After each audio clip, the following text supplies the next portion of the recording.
वर्ग में आप सबका स्वागत है। आज हम एकांकी की कहानी बात अटानी के बारे में देखेंगे। उसके पहले हम एकांकी किसे कहते हैं, इस कहानी लिखने वाले लेखक किस तरह से इस कहानी को लिखते हैं, एकांकी किस पर आधारित होता है, इसके बारे में जानकारी लेंगे।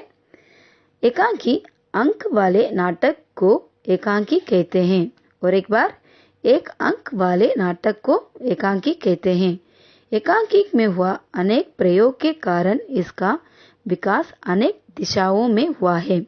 एकांकी किसी एक नाटक या घटना या मानसिक स्थिति पर आधारित होता है। किस पर आधारित होता है? एकांकी किसी एक नाटक, घटनाएं या मानसिक स्थिति पर आधारित होता है। एकांकी में कम से कम उपकरणों के सहारे ज्यादा से ज्यादा प्रभाव उत्पन्न किया जाता है।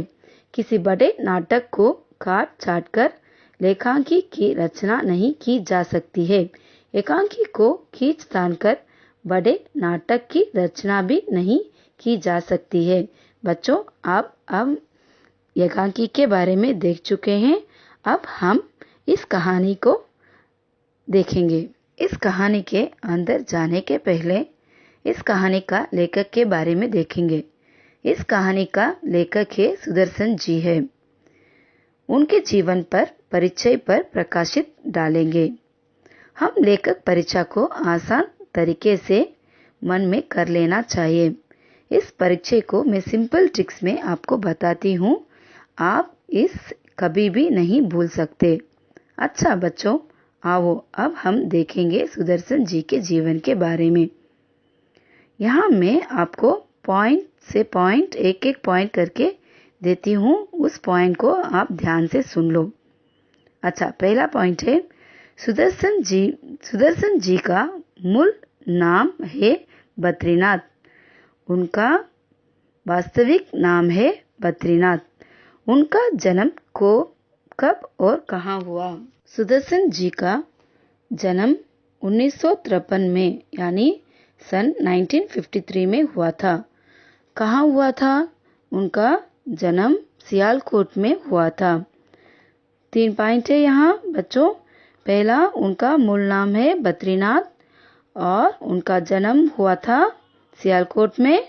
और कब हुआ था? 1953 में यानी सन 1953 में उनका जन्म हुआ था। प्रेमचंद जी ने उर्दू में लिखकर फिर हिंदी में आए थे। इसी तरह सुदर्शन जी भी उर्दू में लिखकर हिंदी में आए थे। आपको प्रेमचंद जी के बारे में मालूम है, वो कैसे उर्दू में अपने उपन्यास सब लिखकर हिंदी में आए थे। इसी तरह सुदर्शन जी भी उर्दू में लिखकर फिर अपने उपन्यास, कहानी, नाटक सबको हिंदी में लिखे थे। उन्होंने उर्दू दिनक पत्र आर्य गजट के संपादक के रूप में कार्य किया। इसका मतलब है उन्होंने उस पत्र में एडिटर का काम किया था।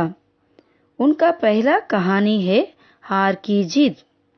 उनका पहला कहानी है हार की जीत। सुदर्शन जी की उनके उपन्यास को देखने के पहले उनके प्रेम की कहानी को देखेंगे।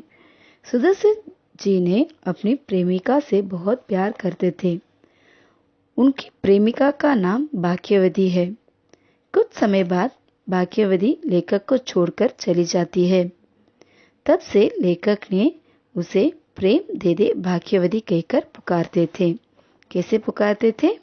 प्रेम दे दे भाग्यवती कहकर पुकारते थे।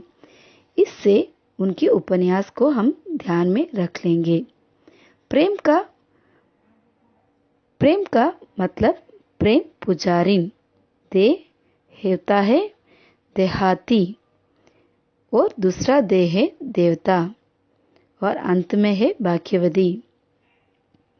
इस 4 उपन्यास को हम ध्यान में रख लेंगे प्रेम दे दे भाग्यवती के वाक्य से। प्रेम पुजारिन, देहाती, देवता और भाग्यवती, इनकी 4 उपन्यास की रचनाएं है। पहला है प्रेम पुजारिन, देहाती, देवता और भाग्यवती। दूसरा है कहानी सांग्रे। इस सांग्रे का मतलब है उसका अंतर बहुत सारी कहानियाँ होना।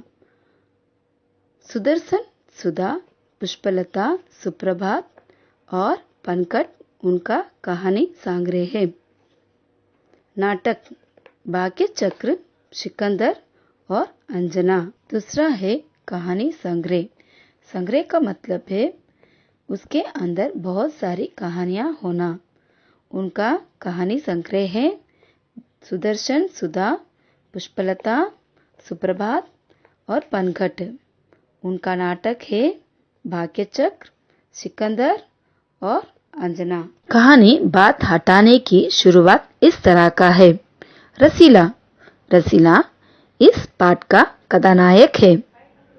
रसीला इंजीनियर बाबू जगत सिंह के यहाँ नौकर का काम करता था। महीना भर काम करने पर उसे 10 रुपया तनख्वाह मिलता था। गांव में उसके बूढ़े पिता और पत्नी, 2 लड़के और 1 लड़की थी। सब का भार उसके कंधे पर था। वे सारा तनख्वाह घर भेज देता था। फिर भी उन पैसों से उन घर वालों का गुजार नहीं चल पाता। उसने इंजीनियर बाबू से वेतन बढ़ाने के लिए बार बार प्रयत्न किया, लेकिन इंजीनियर बाबू ने कहते हैं कि तुम्हें कोई ज्यादा पैसा देता है तो वहीं चले जाओ, यहाँ रहना मुझे आवश्यक नहीं है। रसीला इन बातों से सोचता है कि यहाँ इतने साल मैं हूँ, अमीर लोग नौकर पर विश्वास नहीं करते, लेकिन यहाँ कोई भी मुझ पर संदेह या अपमान नहीं किया है। यहाँ से चले जाऊंगा तो मुझे 1 या 2 रुपया ज्यादा मिल जाएगी, लेकिन ये से आदर नहीं मिलेगी, सम्मान भी नहीं मिलेगा और कहीं चले जाने पर मुझे पैसा मिल जाएगी, लेकिन इज्जत नहीं मिलेगी। ये सोचकर वह चुप हो जाता है। कहानी इस तरह से बढ़ती है। जिला मजिस्ट्रेट शेख सलीमुद्दीन इंजीनियर बाबू के पड़ोसी में रहते थे। उनका घर का नौकर का नाम है मियाँ रमजान। मियाँ रमजान और रसीला इन दोनों में बहुत मित्रता थी। दोनों घंटों साथ बैठकर बातें करते थे। शेख साहब फलों की शौकीन थे, इसीलिए वहां से रमजान कुछ फलों को लेकर आकर रसीले के पास देता था। रसीला उसके बदले में रमजान को कुछ मिठाई देता था, क्योंकि इंजीनियर बाबू मिठाई के शौकीन थे। एक दिन रमजान ने रसीला को उदास देखकर कारण पूछा। पहला तो रसीला छिपता था, फिर रमजान पूछा, बात कुछ भी नहीं है तो खाओ सौगन। रमजान रसीला को देखा तो रसीला की आंख भरी हुई थी। उसने कहने लगा, घर से खत आई है, बच्चे बहुत बीमार है, मेरे पास पैसा नहीं है। रमजान ने कहा, मालिक से पेशक मांग लो। रसीला ने कहा, मैं मालिक से पूछ लिया हूँ, मालिक देने से इनकार कर चुके हैं। रमजान रसीला को ठहरने को कहकर उसकी कोठरी में चला गया था। थोड़ी देर बाद उसने कुछ रुपया रसीले के हाथ में थाम दिया। रसीले के मुख से एक शब्द भी नहीं निकला। सोचने लगा कि बाबू साहब की मैंने इतना सेवा की है, पर दुख में उन्होंने मेरा साथ नहीं दिया। रमजान को देखो, वह तो बहुत गरीब है, परंतु वह आदमी नहीं देवता है, ईश्वर उसका भला करे। रसीला के बच्चे स्वस्थ हो गए थे। उसने रमजान का ऋण चुका दिया था, केवल 8 आने बाकी रह गए। रमजान ने कभी भी रसीला से पैसा नहीं मांगे, लेकिन फिर भी रसीला उसके सामने आंख नहीं उठा पाता था। जब हम किसी से पैसा उधार लेते हैं तो उसे ना चुकाने पर हम उस व्यक्ति का सामना नहीं कर सकते। इसी तरह रसीला भी रमजान की सामना नहीं कर सका। एक दिन की बात है, बाबू जगत सिंह किसी से कमरे में बात कर रहे थे। रसीला ने उसे सुन लिया। बाबू ने कहा, क्या 500 रुपया? इतना सा रकम देकर मुझे अपमान मत करो। हुजूर मान लीजिए, आप समझो मेरा काम मुफ्त में किया है। रसीला को इस बात का पता चल गया, भीतर रिश्वत ले रही है। इस रसीला ने सोचने लगा, रुपया कमाना क्या इतना आसान तरीका है? मैंने सारे दिन मजदूर करता हूँ, तब महीने भर मजदूर करने पर मेरे हाथ में 10 रुपया आती है। वह बाहर गया और रमजान को इस बात पूरी की पूरी कह दी। रमजान ने बोला, इतनी सी बात है? मेरा शेख साहब तो उनके भी गुरु हैं। आज भी एक शिकार फंसा है, 1000 से कम नहीं लेंगे। भाई, गुनाह का फल मिले या ना मिले ये तो भगवान ही जाने। ऐसे अमीर लोग अपनी बेईमानी के कमाई से कोठी में रहते हैं और हम हैं। मैं चौकीदार और तू नौकर के परिश्रम करने पर भी हमारे हाथ में कुछ भी नहीं रहता। रसीला सोचता रहा, मेरे हाथ में सैकड़ों रुपया निकल गए, पर धर्म ना बिगड़ा। एक एक आना भी उड़ता तो काफी रकम जुड़ जाती। इतने में इंजीनियर साहब ने उसे आवाज लगाई, रसीला दौड़कर 5 रुपया की मिठाई ले आओ। रसीला ने 4.5 रुपया की मिठाई खरीदी और रमजान को आठानी लौटकर समझ चुका था कि खर्च उतर गया। बाबू जगत सिंह ने मिठाई को देखकर चौंक गए और उससे पूछा कि क्या ये मिठाई 5 रुपया की है? हुजूर, ये तो 5 रुपया की है। रसीला का रंग अब उड़ गया। बाबू जगत सिंह ने समझ गए। उन्होंने रसीला से फिर पूछा। रसीला ने फिर वही दोहराया।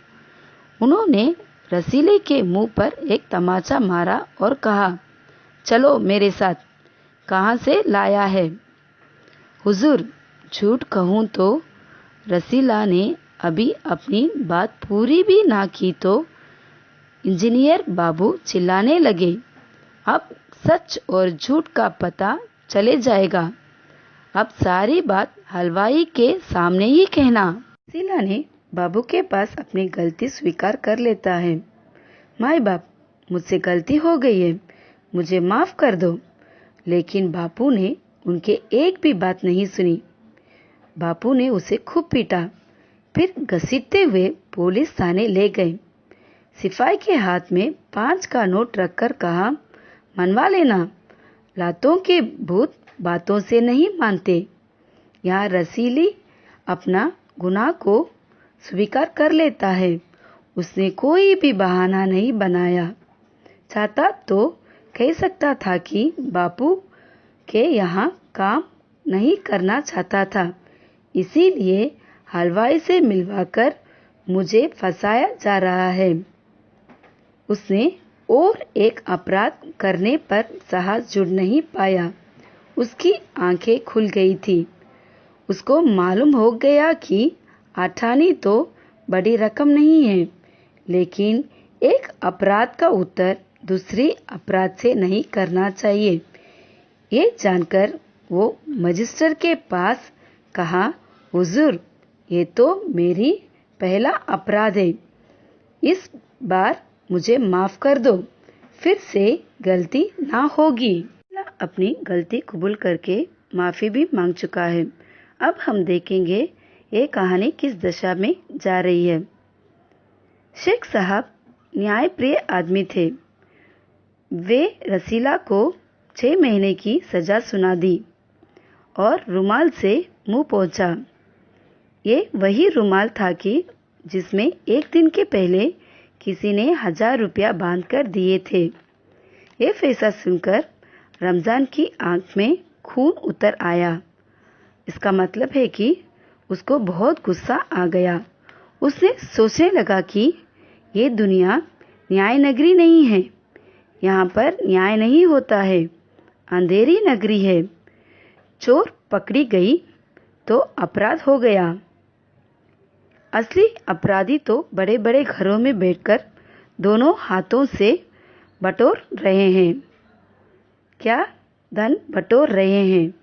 उन्हें कोई भी नहीं पकड़ सकता। चोरी पकड़ी जाती है और रसीला को 6 महीने की सजा हो जाती है। यहाँ बड़े बड़े अपराधी, यहाँ कौन है अपराधी? जगत सिंह और शेख सलीमुद्दीन दोनों भी चोर हैं, लेकिन उनकी चोरी पकड़ी नहीं जाती।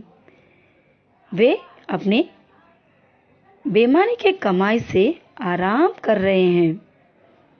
ऐसी अन्याय भरी फैसला सुनकर रमज़ान घर जाता तो एक दासी ने उससे पूछी थी। दासी का मतलब है नौकरानी। नौकरानी ने पूछा, रसीला का क्या हुआ? उसने कहा 6 महीने की कैद। दासी ने कहती है, अच्छा हुआ, वह इसी लायक था। इस उत्तर सुनकर रमज़ान को गुस्सा आ गया था। वह कहने लगा, ये इंसाफी नहीं, अंधेरा है। सिर्फ एक आठानी की तो बात थी। यहाँ दुनिया में अमीर लोग गरीबों की कुछाड़ करते हैं। गरीबों को नीचे दिखाने के लिए वो कुछ भी कर सकते हैं।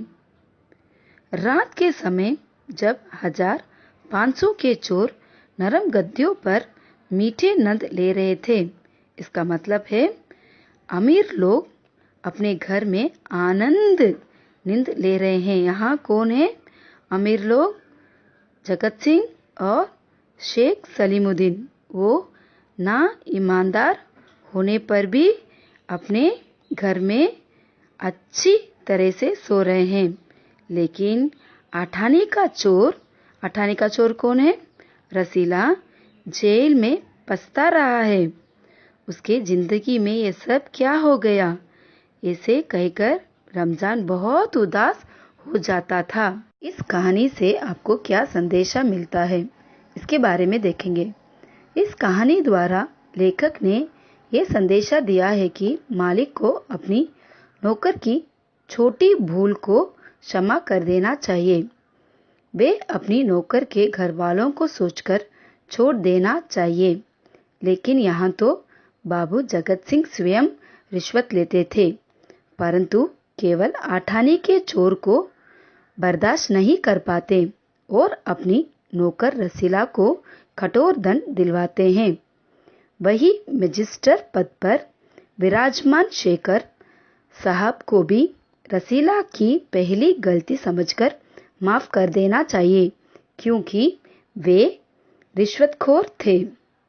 अब इस कहानी का द्वारा सामाजिक विषमता का दूर करने का संदेशा हमें मिलता है।